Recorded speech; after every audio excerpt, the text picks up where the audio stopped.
ಶ್ರೀ ನಾರಾಯಣ ಗುರುಗಳು ಒಬ್ಬ ಆಧ್ಯಾತ್ಮಿಕ ನಾಯಕ, ತತ್ವಜ್ಞಾನಿ ಮತ್ತು ಕೇರಳದ ಸಾಮಾಜಿಕ ಸುಧಾರಕರು ಆಗಿದ್ದರು. ಅವರು ಜಾತಿ ಪದ್ಧತಿಯ ಅನ್ಯಾಯದ ವಿರುದ್ಧ ಮತ್ತು ಆಧ್ಯಾತ್ಮಿಕ ಸಮಾನತೆಯನ್ನು ಉತ್ತೇಜಿಸಲು ಚಳುವಳಿ ನಡೆಸಿದರು. ಸಾಮಾಜಿಕ ಬದಲಾವಣೆಗೆ ಶ್ರೇಯಸ್ಸು ಮತ್ತು ಸಾಮಾಜಿಕ ಸಮಾನತೆಯನ್ನು ಉತ್ತೇಜಿಸಲು ಒಂದು ಜಾತಿ, ಒಂದು ಧರ್ಮ, ಒಂದು ದೇವರು ಎಂಬ ಅವರ ಪ್ರಸಿದ್ಧ ಉಲ್ಲೇಖದೊಂದಿಗೆ ಅವರು ತಮ್ಮ ಸಮಾಜ ಸುಧಾರಣಾ ಚಳುವಳಿಯನ್ನ ಪ್ರಾರಂಭಿಸಿದ್ರು. ನಾರಾಯಣ ಗುರುಗಳು ಮಾಡಿರುವಂತಹ ಕೆಲಸಗಳು ಈಗಿನ ಪೀಳಿಗೆಯವರಿಗೆ ದಾರಿದೀಪವಾಗಿದೆ.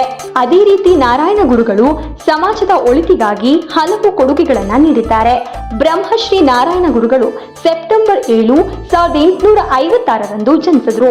ಹೀಗಾಗಿ ಅವರ ಜನ್ಮದಿನೋತ್ಸವವನ್ನ ಬಹಳ ಅರ್ಥಪೂರ್ಣವಾಗಿ ಆಚರಿಸಲಾಯಿತು. ಹೌದು, ಹಲಸೂರು ಲೇಕ್ ಬಳಿ ಇರುವ ಅವರ ಪ್ರಾರ್ಥನಾ ಸಮಿತಿಯಲ್ಲಿ ಅವರ ಪ್ರತಿಮೆಗೆ ಹೂವಿನ ಅಲಂಕಾರ ಮಾಡಲಾಗಿತ್ತು ಹಾಗೂ ಅದಕ್ಕೆ ಪೂಜೆ ಪುನಸ್ಕಾರಗಳನ್ನ ಮಾಡಿ ಮಹಾಮಂಗಳಾರತಿಯನ್ನ ಮಾಡಲಾಯಿತು. ಅದೇ ರೀತಿ ಶಿವಗಿರಿಯಲ್ಲಿ ಶ್ರೀ ನಾರಾಯಣ ಗುರುಗಳ ಗುಡಿಸಲು ಇದ್ದಂತ ರೀತಿಯಲ್ಲಿ ಗುಡಿಸಲನ್ನ ನಿರ್ಮಿಸಿ ವಾಹನದಲ್ಲಿ ಇಟ್ಟು ಅದನ್ನ ಹಲಸೂರಿನ ಬೀದಿಗಳಲ್ಲಿ ಮೆರವಣಿಗೆ ಮಾಡುವ ಮೂಲಕ ಶ್ರೀ ನಾರಾಯಣ ಗುರುಗಳ ಜನ್ಮದಿನೋತ್ಸವವನ್ನ ಬಹಳ ಅರ್ಥಪೂರ್ಣವಾಗಿ ಅದ್ದೂರಿಯಾಗಿ ಆಚರಿಸಲಾಯಿತು. DDU ನ್ಯೂಸ್, ಇದು ಜನಸಾಮಾನ್ಯರ ಧ್ವನಿ.